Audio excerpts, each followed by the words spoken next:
independent adult. We heard I heard the mayor's coming. You know what's this all about? This is a town hall meeting for the community, organized by obviously the mayor's office and Councilman Haim Doige, who's very outgoing and good for our community to outreach and give us resources. So this is pretty much a town hall where the individuals in the community can learn about the services that are offered. Also question and answers directly to the mayor and other elected officials. So any issues that they have or any concerns, they can address it directly. I encourage everyone, that to come to meetings like this and have your voices heard. And I wish everyone the best, and hopefully we'll have a productive and a great relationship with our elected officials. Thank you very much. No problem. Thank you. And she was very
Over to you. Everyone just raise your hands.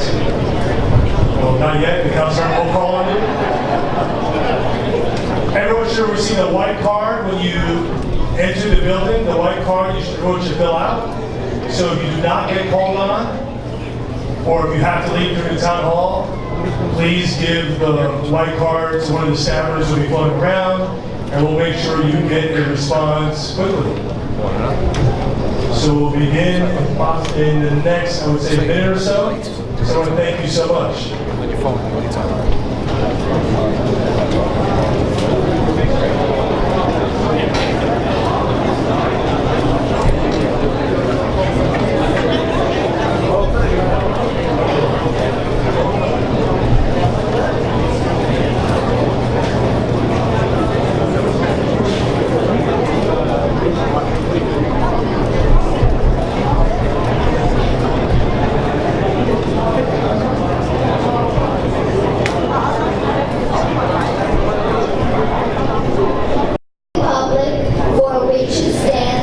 One nation, under God, indivisible, with liberty and justice for all.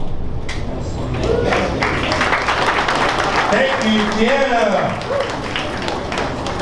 So before we hear from some of our guests, I'd like to thank some of the organizations which are in the room this evening. Community Board 15, Community Board 14, Community Board 13, the 61st Precinct Community Council, Flatbush Jewish Community Council, Coverdale Flatbush, the Brighton Beach Neighborhood Association, Brighton Beach Bid, the Kings Highway Bid, Manhattan Beach Community Group, Cheapside Long Beach Civic Association, the Madison Marine Home Civic Association, UPNA Adult Daycare, all right, and Home Press Community Service. Now I'd like to invite up your District Attorney, Eric Gonzalez, to give us some brief remarks.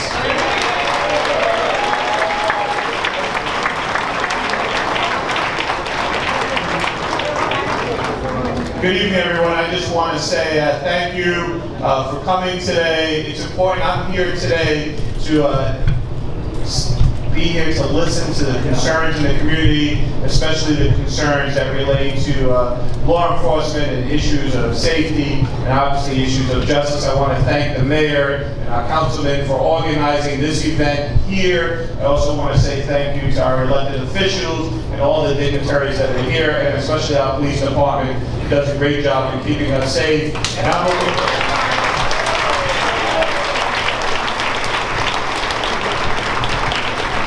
And I'm looking forward to working with each and every one of you in the coming years to make sure that Brooklyn is as safe and as safe as possible, and that we have our priorities right. So thank you, Mr. Mayor. Thank you, Councilman, for inviting me today. Thank you, Mr. Attorney Gonzalez. Next up, your Assembly Member, Steve Simmerwitz.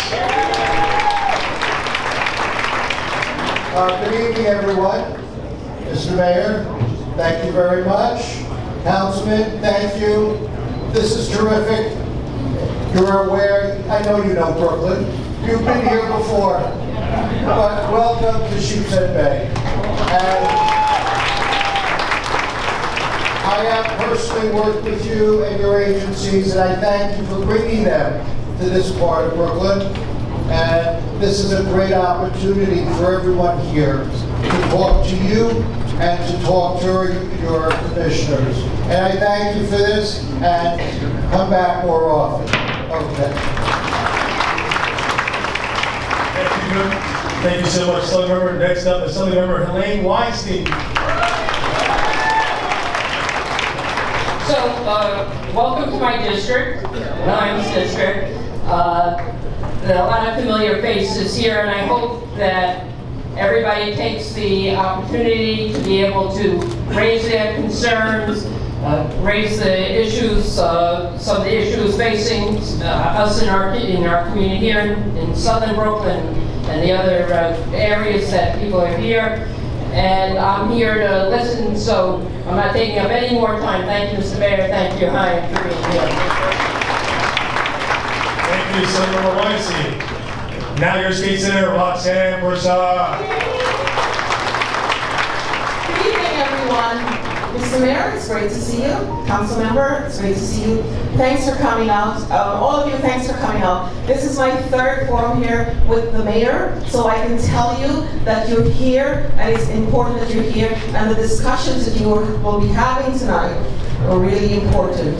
The question that you're going to be asking, you have many people here who are here to answer them. They're here to listen. They're here to respond. It's not just lip service they're playing. They are here for a real reason. So I ask you to indulge them. And again, thank you for coming, Councilman. And by the way, you are in my district. Thank you for being in my district. And to all the NYPD guys and all the commissioners, thank you all very much for all that you do. Thank you, Senator Broussard. Now your council member, Hein Deutsch. I'm happy and honored to say I'm Deutsch, our councilman. He does a fantastic job. And I tell him all the time what a fantastic job he does. He does. Can you call my wife? This is no BS. I say it like it is. 2 weeks ago was on Muslim holiday. I want to recognize some of the people that are here. They did a fantastic job, and I reached out to them. No one recognized them. Everyone does a good job here. All our elected officials. But the people, the volunteers that care about our community are the men and women that are standing back here. They don't get paid nothing for what they do. They do a fantastic job. And as I'm talking to them during our holiday, they mentioned to us about their concerns, their uniforms, their outdated equipment, vests, radios.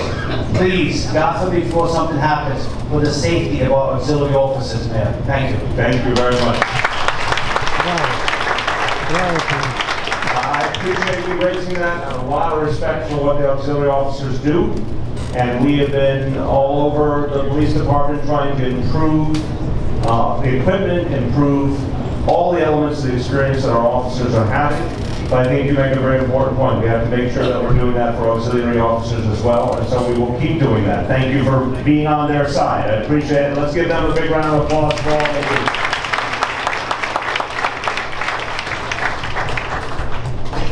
Okay, get them right over here.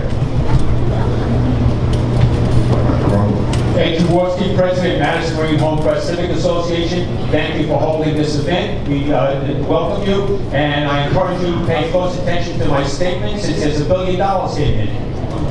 $1 billion? $1 billion. We need a discussion about the Board of Standards Appeals, the Department of Buildings, and even city planning, and the relationship of those agencies with focus on the special permit of zoning resolution 73-622 in Brooklyn's Community Board 15. It came into being 20 years ago and has been abused and drifted from its original admirable intent. A suggestion, Community Board 15 has a high rate of violations, stop work orders, and millions of dollars in unpaid DOB, ECB fines. A bill was passed recently barring building permits to those owing over $25,000 in such fines. That may be little deterrent since there is nearly $1 billion citywide in outstanding DOB, ECB fines, and they can be taken off the books after 8 years via a city charter clause. It's time to look at collecting these and even taking that write-off clause out of the city charter. Another suggestion, the phrase character of the neighborhood needs defining. Residents of blocks and civic associations should be involved in this bottom-up project steered by council members regarding the definition. Right now, the BSA has subjective discretion, and that's got to be taken away from them. Okay, let's get to the question. We have to. Okay, yeah. Thank you very much. And also, let me thank a couple of other people who are here. Your community liaison, Dan Abramson, and I saw, who else, David Dustnow from the Department of Buildings. Please have him. I'm sorry that the BSA chair is not here tonight. Thank you. I know you do a lot of good work on behalf of the community, so I thank you for all the hard work you do. On the question of the Department of Building fines, this one's an interesting one to me. Rick Chandler, our buildings commissioner, is here. Rick, if someone has a lot of outstanding fines, I think you said level $25,000, I want to hear how we address whether we give permits to someone who applies but has that amount of outstanding fines. What's the standard we use to deal with it? Okay, that's a good question. Well, wait, I want to answer that question. You cheated a little, but it's a good question, so hold on. Hold on, let me get that question to our Environmental Protection Commissioner, Vinny Sapienza. Interesting question. Check valves are for homes.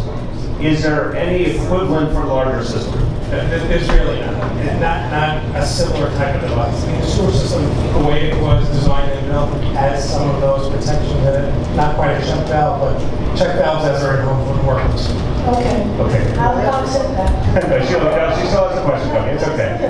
As we stand here tonight, though, Mr. Mayor, we don't have let me backtrack just slightly. The Office of Emergency Management held a meeting over a year ago. The purpose of meeting with civic leaders was to discuss one of the agenda items, evacuation plan. So, as I stand here tonight, we don't have an exact evacuation plan, we don't have a resiliency center, we don't have a way to keep water from the ocean and the bay out of our homes. We don't see the Board of Standards and Appeals or the Department of Buildings or City Planning or anybody doing anything to preserve open space for grass and trees or mandating permeable concrete in the flood zone. Okay. We can't find a plan for the Parks Department to replace and remove the stumps from trees or to put more trees in our community.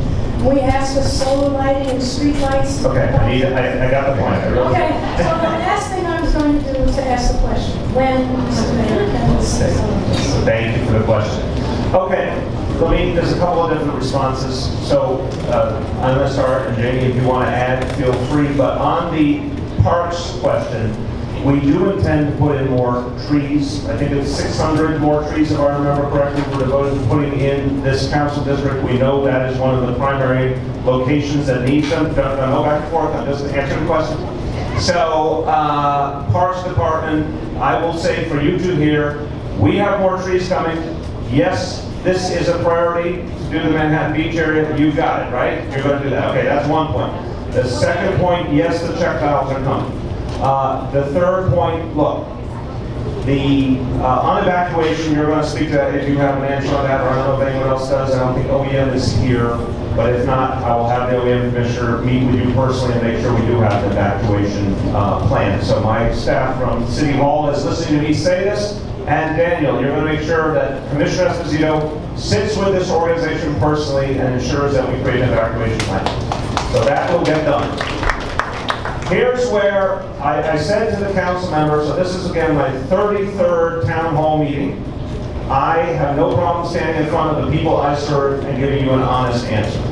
The honest answer is we have a problem that we need to find out a way to address, and we don't have the way yet. That's the honest truth. Unlike some other communities, a lot of other communities, certainly it's true in Coney Island, it's true in the Rockaways, there's a lot of places where we could put in an immediate resiliency barrier. What we just did in the Rockaways, the whole Rockaway boardwalk is 5.5 miles that when Sandy hit turned into a projectile and was thrown into the neighborhood. Now it is anchored, it is actually a resiliency barrier for 5.5 miles. And the Army Corps, we work with them, they've obviously reinforced beaches in a lot of areas. Your community is left in a tough situation because we don't have that immediate obvious thing we can do. What it would take is the Army Corps to decide to do a barrier farther out into the bay. That is a vast undertaking. I'm not saying it shouldn't happen. I'm not saying it's impossible. The current resiliency plan we have is $20 billion. This would take even more to have to come in. That is possible.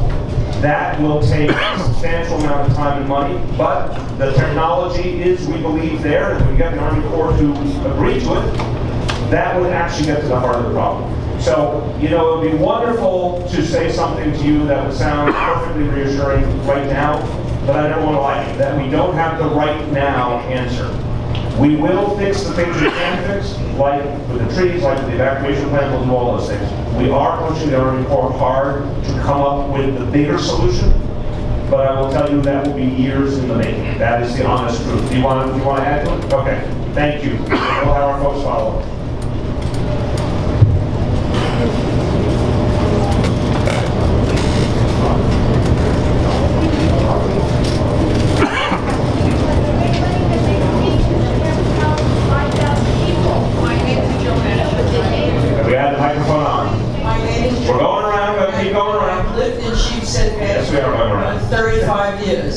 And as I've got older, my knees have gotten older also. What I love is an escalator at Sheepshead Bay Station. At least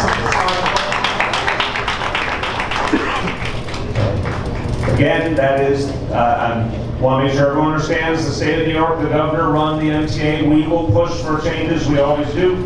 Commissioner Trottenberg is a member of the MTA board. We do not have a majority on that board, but she will follow up with you and we will push for that escalator. Thank you very much. Thank you.